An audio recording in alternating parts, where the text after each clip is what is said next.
പക്ഷേ ഇതുവരെ തിരികെ കിട്ടിയിട്ടില്ല.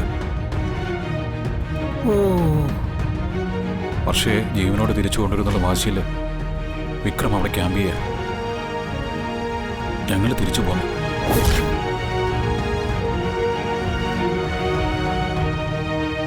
വർഷ ജീവിച്ചിരിക്കുന്നോ മരിച്ചോ എന്നുള്ള കാര്യത്തിൽ പോലീസ് അന്വേഷണം നടക്കുന്നുണ്ട്. എന്തൊക്കെയായി കേൾക്കുന്നത്? കോടീശ്വരനായി വിക്രമിന്റെ ഭാര്യയായി എല്ലാ സൗഭാഗ്യങ്ങളോടും കൂടി കഴിഞ്ഞ വർഷയ്ക്ക് എന്താ ഇപ്പൊ ഇങ്ങനെ ഒരു ഗതികേട് വരാൻ?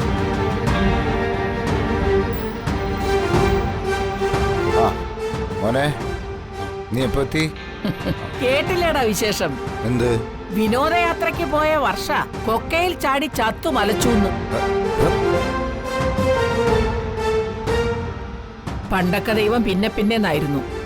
ഇപ്പൊ ദൈവം കയ്യോടെ എന്ന് പറയുന്നത് എത്ര ശരിയാ? എന്താ നിങ്ങൾ ഉദ്ദേശിക്കുന്നത്? നിന്റെ പെങ്ങൾ ഹരിതയുടെ കുഞ്ഞിനെ നശിപ്പിച്ചത് വന്ദനയല്ലേ? അതേ വന്ദനയുടെ അനിയത്തിയല്ലേ വർഷ? അവളുടെ കുഞ്ഞും ഇപ്പൊ അവളും രണ്ടുപേരും പോയില്ലേ? ദൈവശിക്ഷ കൊണ്ടാ.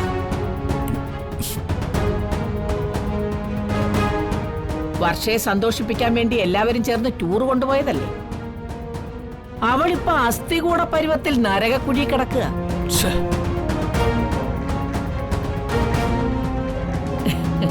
എല്ലാത്തിനും കാരണം നിന്റെ ഭാര്യ വന്ദനയുടെ ദുഷ്ടത്തരവാ.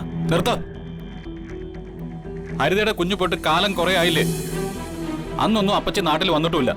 പിന്നെ എങ്ങനെയാ ഹരിതയുടെ കുഞ്ഞിനെ ഇല്ലാതാക്കിയത് വന്ദനയാണെന്ന് അപ്പച്ചി ഉറപ്പിച്ച് പറയുന്നത്? സത്യം ബോധ്യമുള്ളവര് പറഞ്ഞു കേട്ട അറിവാ. പറഞ്ഞു കേട്ട അറിവ് വെച്ച് സത്യവുമായിട്ട് പുലബന്ധം പോലും ഇല്ലാത്ത കാര്യങ്ങളല്ലേ നിങ്ങൾ വിളിച്ചു കൂവുന്നത്? തെറ്റുകൾക്കൊക്കെ ദൈവം കൈയോടെ തിരിച്ചു കൊടുക്കുന്ന കാലമാണെന്ന് അപ്പച്ചിക്ക് അറിയാലോ. ഇങ്ങനെ നുണ വിളിച്ചു പറഞ്ഞാ ചിലപ്പോഴേ ആ നാവ് താണുപോകും. എന്താണ് നീ പറഞ്ഞത്? എന്റെ നാവ് താന്നു പോകുന്നു? കർണാര, എന്റെ പൊന്നു ചേച്ചി, എന്നെ വിളിക്കുന്ന നേരത്ത് ആ മുകളിലിരിക്കുന്ന സാക്ഷാൽ കർണാരനെ വിളിച്ചൊന്ന് പ്രാർത്ഥിക്ക്. അതെ, വന്ദനെ പൂർണ്ണമായിട്ടും ഞാൻ മരുമകളായിട്ടൊന്നും അംഗീകരിച്ചിട്ടില്ല.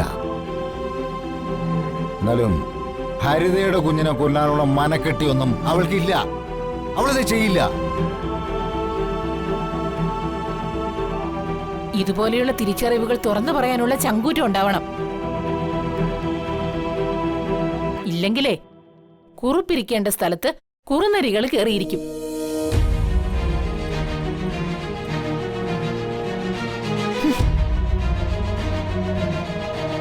മനസ്സിലായടാ? എല്ലാവരും കൂടി ഒറ്റക്കെട്ടായി നിന്ന് എന്നെ പുകച്ചു പുറത്തിയടിക്കാനുള്ള പദ്ധതിയാണെന്ന് മനസ്സിലായി ചേച്ചി. പക്ഷെ അത്ര പെട്ടെന്നൊന്നും ആനന്ദവല്ലി ഈ പടി ഇറങ്ങില്ല. കഷ്ടം. അച്ഛൻ ടെൻഷനാവാതെ. അപ്പച്ചിയുടെ പ്രശ്നം അത് മാന്യമായിട്ട് കൈകാര്യം ചെയ്യാൻ പറ്റുന്ന പ്രശ്നമല്ല. എനിക്ക് ഇപ്പൊ അച്ഛനോട് പേഴ്സണലായിട്ട് കുറച്ച് കാര്യങ്ങൾ സംസാരിക്കണം. നമുക്ക് അങ്ങോട്ട് മാറി നിൽക്കാം. മാനത്തെ കൊട്ടാരം